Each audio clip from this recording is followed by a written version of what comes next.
Hello students, आज हम start कर रहे हैं डिफरेंशिएशन का लेक्चर नंबर 3। तो पहले एक एग्जांपल से स्टार्ट करते हैं। इफ़ ये हमें कंडीशन मालूम है देन प्रूव दैट, ये हमें प्रूव करना है। ऐसा मैं क्यों करा रहा हूँ बता दूँ। ये क्वेश्चन आईटी में 3 बार आ चुका। एक बार n को 1 दिया था, एक बार n को 2, और आईटी रुड़की, जब पहले रुड़की अलग था, n को 3। इस तरीके से 3 बार क्वेश्चन आया था। तो मैंने n की फॉर्म का एक एग्जाम्पल बना दिया। एक बार n1 आया था, सब्जेक्टिव में आया था क्वेश्चन, एक बार n2 और एक बार n3 आया था रुड़की के अंदर, और ये दोनों आए थे आईटी के अंदर वैल्यू बदल करके। अब बात आती है, हम इस रिजल्ट को याद कर लें तो पेपर में ऑब्जेक्टिव में बहुत बड़ा फायदा हो सकता है। क्या? पहले हमें रूट गायब करना होगा पुट करके। Put x raise to the power n sine theta y raise to the power n sine phi, इसके अंदर पुट कर दीजिए। करा भी होगा बोर्ड लेवल पे क्वेश्चन। सिंप्लीफाई होने के बाद, सारी कंडीशन अप्लाई करने के बाद तुम्हारे पास आता है cot theta minus 5/2 is equal to A. ये आएगा तुम्हारे पास सोलो करके, सबको पुट कर कैलकुलेशन करने के बाद ये आता है।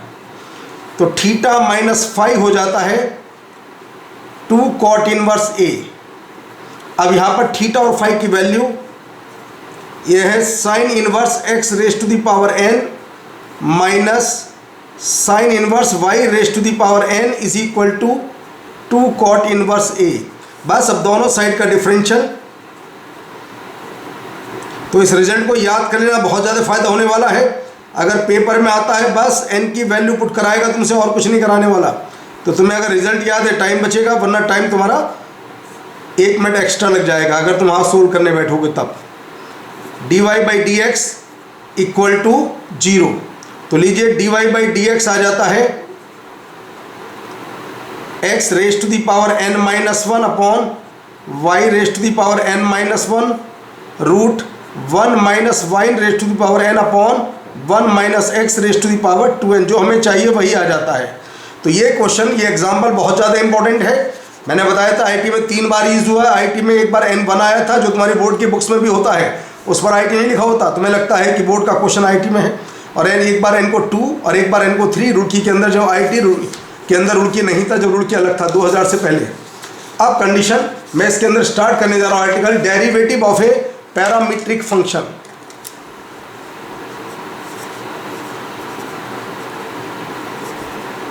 Derivative of parametric function.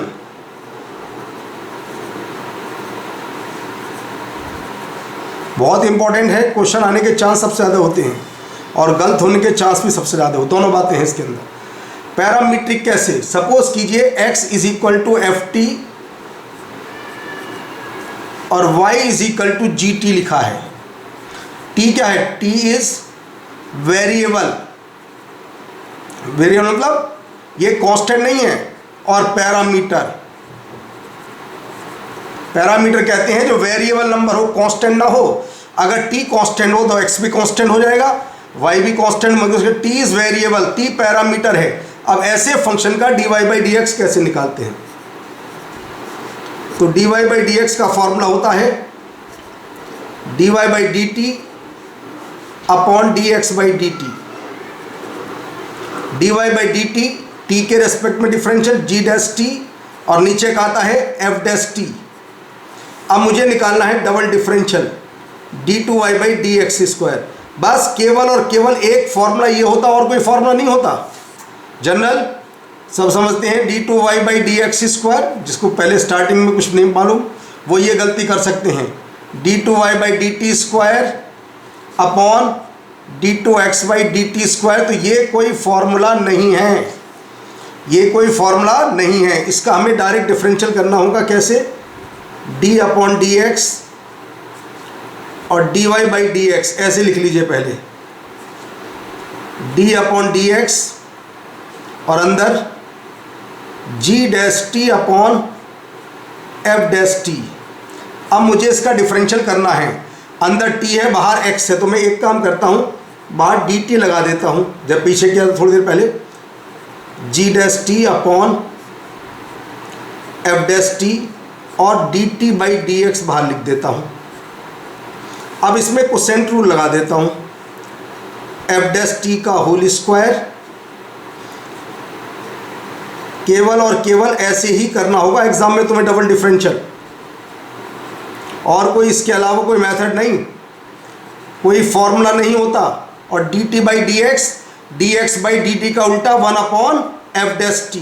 तो ये रिजल्ट आ जाता है डबल डिफरेंशियल का, F dash T G double dash T minus G dash T F double dash T upon F dash T का होल क्यूब।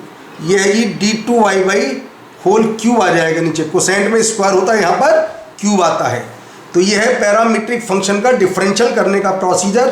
दोनों टाइप के क्वेश्चन ले रहे हैं हम अलग अलग, एक सिंगल डिफरेंशियल का, एक जब भी जेईई मेन में मैक्सिमम क्वेश्चन डबल डिफरेंशियल का आता है। यह है जी पहला D Y by D X बताना है हमें। तो D Y by D X कैसे निकालते हैं देखिए जरा कंडीशन को। D Y by D X फॉर्मूले के according D Y by D T upon D X by D T. D Y by D T ऊपर वाले का डिफरेंशियल, ए साइन टी नीचे वाले का 1 प्लस कॉस टी। ए को ए कैंसिल कर दीजिए, trigonometry 2 sine T by 2 cos T by 2, नीचे आता है 2 कॉस स्क्वायर टी बाई 2। तो फाइनल आंसर आता है 10 टी बाई 2। ये आता है इसका फाइनल आंसर। ये सिंगल डिफरेंशियल का क्वेश्चन था। अब बात कर रहे हैं हम डबल डिफरेंशियल का क्वेश्चन, जो कि जेईई मेन 2019 में आया क्वेश्चन, हम इसकी बात करते हैं। इस टाइप का क्वेश्चन कैसे, जैसे हमने आर्टिकल किया था बिल्कुल वैसे ही क्वेश्चन करना, इसके अलावा कुछ भी मत करना। पहले D Y by D X, वही D Y by D T upon D X by D T. तो D Y by D T आता है 3 सेक टी 10 टी, और नीचे आता है D X by D T यानी कि 3 सेक स्क्वायर टी। तो सोल होकर के आता है 10, यह आता है साइन टी, सोल होकर के आता है साइन टी। अब मुझे चाहिए D two Y by D X square, कुछ नहीं जैसे रूल के according D upon D X D Y by D X, D Y by D X की वैल्यू रख देते हैं।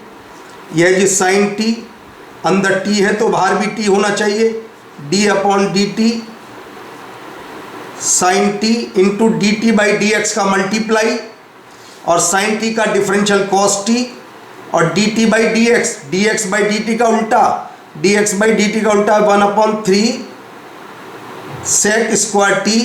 तो आता है cos cube T upon 3 at T is equal to pi by 4। इसके अंदर टी को पाई बाई 4 रखिए तो 1/√2 का होल क्यूब, नीचे आता है 3, तो आंसर आता है 1/6√2। ये इसका फाइनल जवाब 1/6√2, ये आता है इसका पैरामीट्रिक का आंसर। जेईई मेन 19 का क्वेश्चन है। अब आते हैं हम एक फंक्शन का दूसरे फंक्शन के रेस्पेक्ट में डिफरेंशियल कैसे करते हैं। एक फंक्शन का दूसरे फंक्शन के रेस्पेक्ट में डिफरेंशियल करने का तरीका,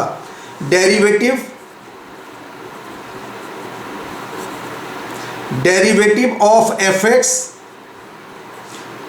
with respect to G X. एक फंक्शन का दूसरे के रेस्पेक्ट में डिफरेंशियल करना, derivative of F X with respect to G X. तो क्या करते हैं, लेट पहले को मान लीजिए u और दूसरे को मान लीजिए v। जो रूल होता है, रूल के अकॉर्डिंग जिसके रेस्पेक्ट में कहता उसे नीचे लाना है। हमें कहिए v के रेस्पेक्ट में तो du अपॉन dv, अगर u के रेस्पेक्ट में कहता तो dv बाई du, तो बस du बाई डी एक्स, अभी जो बताया था उसके according dv by D x, du by D x होता है f डैश एक्स, और dv बाई डी एक्स होता है g डैश एक्स। ये लीजिए एक फंक्शन का दूसरे के रेस्पेक्ट में डिफरेंशियल करने का तरीका। अब इसके क्वेश्चन ले लेते हैं। इसका क्वेश्चन कौन सा है, तो दो क्वेश्चन इसके ऊपर कराते हैं, अलग अलग दो क्वेश्चन डिफरेंट। तो पहला क्वेश्चन देखते हैं। उसके बाद है जी, if y is equal to x minus X square then find the derivative of y square with respect to X square. बात यह आती है एक का दूसरे के रेस्पेक्ट में differential. Let u is equal to Y square and v is equal to X square. हमें चाहिए du बाई dv, हमें निकालना है du बाई dv क्या है, एक का दूसरे के रिस्पेक्ट में डिफरेंशियल क्या है, पहले को u और बाद वाले को v। अब देखते हैं कंडीशन, y की वैल्यू है जी x माइनस एक्स स्क्वायर का होल स्क्वायर, और अगर मैं इसकी बात करूं तो यहाँ से x आता है अंडर रूट वी। सोल्व करने का पैटर्न ये भी होता है, x की वैल्यू यहाँ पर पुट कर दीजिए, रूट v माइनस वी का होल स्क्वायर, ये आता है v plus v square minus 2v की पावर 3/2। हमें चाहिए du बाई dv, u का v के रेस्पेक्ट में डिफरेंशियल, u का v के रेस्पेक्ट में डिफरेंशियल, ये आ जाता है, डिफरेंशियल कर दीजिए, v का 1, v स्क्वायर का 2v और इसका डिफरेंशियल, बस v की वैल्यू रख देते हैं। v की वैल्यू कितनी थी जी, X square, 2x square minus 3x, ये आ जाता है मेरे क्वेश्चन का आंसर। एक फंक्शन का दूसरे के रेस्पेक्ट में डिफरेंशियल करना है, तुम्हारे अपने मन की इच्छा, अगर u v में चेंज हो जाए या v u में चेंज तो एक लाइन में आंसर आ सकता है डायरेक्ट। अब लेते हैं इसके ऊपर next example, find the with respect to g set. ये कहता है एक फंक्शन का दूसरे के रेस्पेक्ट में differential, let u is equal to f of 10x and v is equal to g sec x, या सिंगल डिफरेंशियल कहता है du बाई dv चाहिए उसे, यानी कि du बाई dx इसका डिफरेंशियल, f डैश 10x, हाँ जी 10x का sec स्क्वायर x अपॉन इसका डिफरेंशियल g का g डैश sec x और sec x का sec x 10x, अब कुछ कैंसिल हो जाता है, f dash 10x upon g dash sec x और क्या आता है into 1 upon sine x, cancel होने के बाद अब पुट करते हैं इसके अंदर, क्या जी ये कहता है x इज इक्वल टू π/4, अब इसके अंदर π/4 पुट कर दीजिए, तो f डैश 1 नीचे आएगा g डैश रूट 2, जब x को π/4 तो रूट 2 वैल्यू पुट कीजिए, f डैश 1 2 अपॉन ये है 4 अंडर रूट 2, तो आंसर आता है 1/√2, आंसर आता है 1/√2। अब कंडीशन को आगे, कई बार क्वेश्चन में ऐसा होता है कि इनमें फंक्शन का यूज़ करा लेता है, फंक्शन का यूज़ और फंक्शन की कंडीशन मालूम नहीं होती, तो फंक्शन के यूज ऑफ फंक्शन, डिफरेंशियल में फंक्शन का यूज कैसे, यूज ऑफ फंक्शन। तो कुछ बातें बता रहा हूं याद करने के लिए। पहला पॉइंट, पहली condition, if x and y are independent variable, are independent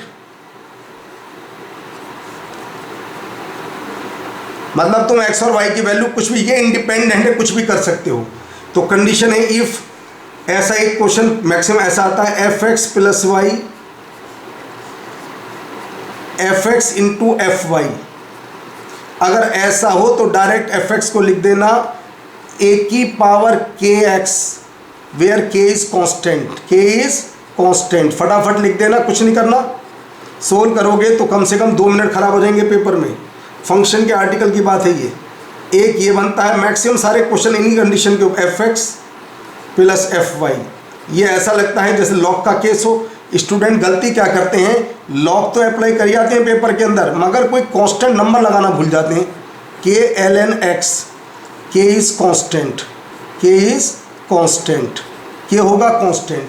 और एक कंडीशन मैं और बता देता हूँ, if f double dash x is equal to minus fx, अगर कहीं पर भी ऐसा केस आता है, बहुत से बच्चे अच्छा लगता है 2 बार इंटीग्रल करेंगे, इतना टाइम है ही नहीं हमारे पास, तो बस fx को लिख देना और सिंप्लीफाई करेंगे, a cos x plus b sin x। एक आखिरी कंडीशन और fourth condition, if f double dash x, अगर fx आ जाए, कंप्लीट जेई एडवांस वगैरह में भी सारे क्वेश्चन इससे गायब होते हैं, fx a e raise to the power x plus b e raise to the power minus x, ये पुट कर देना अगर कहीं पर ऐसी केस आता है। ऐसा नहीं कि वहाँ पर डिफरेंट इंटीग्रल करेंगे 2 बार, इतना टाइम नहीं है, सिलेक्शन पीछे रह जाएगा बहुत ज़्यादा, तो एक कंडीशन डायरेक्ट यूज़ कीजिए। अब क्वेश्चन लेता हूँ जी, इसके ऊपर depend f x plus y f x into f y. अभी मैंने केस बताया था, ऐसे केस के अंदर एफ एक्स को क्या लेते हैं, ए की पावर के एक्स, के है कांस्टेंट, अभी लिखवाया था, वेयर के इज कांस्टेंट, ए की पावर के एक्स और के इज कांस्टेंट, और इसका डिफरेंशियल अगर मुझे करना हो, क्योंकि सब जगह डिफरेंशियल है, तो लीजिए क्या आता है, ए की power k x l n a into k. अब एक एक पॉइंट को रखते हैं जी। कहता है F5 2 के इक्वल है, F5 2 के इक्वल है। यहां से देखते हैं F5 2 ए की पावर 5 के आ जाता है 2, एक तो रिलेशन ये आ जाता है, ए की पावर 5 के इज इक्वल टू 2। दूसरी कंडीशन F डैश 0 ए की पावर 0 एल एन ए के, ये है जी 3, तो आ जाता है जी k l n a is equal to 3, ये दूसरी कंडीशन आ जाती है। अब तुमसे क्या पूछा गया, बताओ जी F डैश 5 क्या है, तो बस यहाँ पर 5 रख दीजिए, ए की पावर 5 के एल एन ए और के, कुछ नहीं, इसकी वैल्यू तुम्हारे पास है, इसकी वैल्यू भी है, ए की पावर 5 के 2 था और इसकी वैल्यू 3, तो आंसर आ गया 6। ये लीजिए करेक्ट आंसर। 4 पॉइंट याद रखिए, क्वेश्चन में कुछ आता ही नहीं पेपर के अंदर, पॉइंट मैंने तुम्हें याद करा दिए, अगर तुमने पॉइंट याद कर लिया क्वेश्चन बचेगा ही नहीं, चाहे कुछ भी हो जाए। दूसरा एग्जाम्पल देखिए, मैंने एक example f x y f x plus f y, तो इसके लिए मैंने कंडीशन लिखवाई थी बिल्कुल अभी। देखिए एफ एक्स यहाँ पर मानेंगे हम लॉग का केस है, के एल एन एक्स मतलब लॉग एक्स बेस ई, और इसके डिफरेंशियल की भी आवश्यकता पड़ेगी, तो चलिए इसका डिफरेंशियल भी कर देते हैं, के बाई एक्स। अब हमें क्या क्या दिया देखते हैं जी। एफ डैश 2 की वैल्यू 5 है, एफ डैश 2 की वैल्यू 5 है, तो आ जाता है जी के आ जाता है 10 के इक्वल। तो हमें पता चल गया भाई एफ डैश एक्स मेरे पास होगा 10 अपॉन एक्स। तुम्हें क्या चाहिए भाई, हमें तो एफ डैश 5 चाहिए, कोई प्रॉब्लम नहीं है, 10 अपॉन 5, लीजिए आंसर के दर्शन कीजिए 2, ये आगे करें, कुछ नहीं है, पॉइंट याद रखिए, क्वेश्चन बचता ही नहीं, चाहे कुछ भी हो जाए। एक क्वेश्चन और जो मैंने पीछे केस लिया, f double dash x is equal to minus f x, मुझे मालूम है f double dash x is equal to minus f x, तो बताइए इस केस में एफ एक्स को मैंने क्या याद कराया था, A cos X plus B sine X, ये याद कराया था मैंने एफ एक्स को। तो जरा मुझे इसका डिफरेंशियल भी करना है कि भाई इसका डिफरेंशियल क्या है, क्यों, क्योंकि यहाँ पर लिखा है जी एक्स और जी एक्स के अंदर है एफ डैश एक्स, तो इसका डिफरेंशियल करते हैं तो minus A sine X plus B cos X आता है, इसका differential minus A sine X plus B cos X, और यहाँ पर एच एक्स है जी, एच एक्स है, दोनों का स्क्वायर करके ऐड कर दीजिए, एफ एक्स का होल स्क्वायर प्लस जी एक्स का होल स्क्वायर, दोनों का स्क्वायर करके ऐड कर दीजिए। जब स्क्वायर करके ऐड करते हैं तो आता है ए स्क्वायर प्लस बी स्क्वायर, और हमारे पास H5 की वैल्यू है जी, H5 कहाँ रखें, यहाँ तो कांस्टेंट नंबर है, ये है जी 11, तो हम कह सकते हैं इसकी वैल्यू 11 है, तो Hx आ जाता है 11, ये आता है कांस्टेंट, हैंस अब कुछ भी निकालिए, सबका आंसर 11 ही रहने वाला है, H10 की वैल्यू 11, तो आ जाता है फाइनल आंसर। तो चलिए नेक्स्ट क्लास में, नेक्स्ट लेक्चर में इससे आगे बढ़ेंगे।